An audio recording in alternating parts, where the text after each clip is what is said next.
નમસ્કાર દર્શક મિત્રો, ગુજરાત ડિવિઝન ન્યૂઝમાં આપનું હાર્દિક સ્વાગત છે। સમાચાર છે, સુડિયા ગામે ₹2.63 લાખનો દારૂ ગાડી ઝડપાઈ। રણધીકપુર પોલીસની મોટી કાર્યવાહી। 837 બોટલ સહિત 229 લીટરની વધુ વિદેશી દારૂ જપ્ત।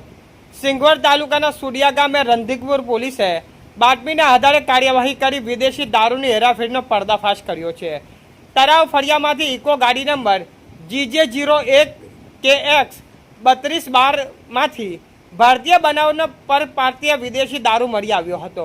પોલીસે કુલ 11 પેટીઓ તેમજ છૂટી બોટલો મળી 837 બોટલો કબજે કરી હતી।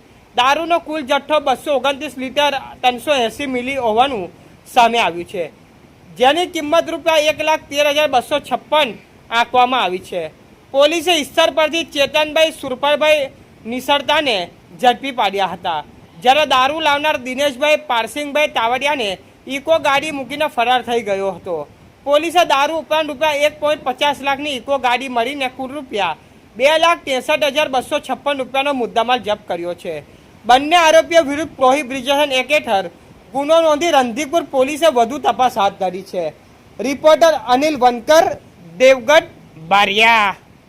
સમાચાર જોવા માટે ગુજરાત ડિવિઝન ન્યૂઝ ચેનલને like, share, subscribe, bell icon press button દબાવવાનું ના ભૂલશો। ધન્યવાદ।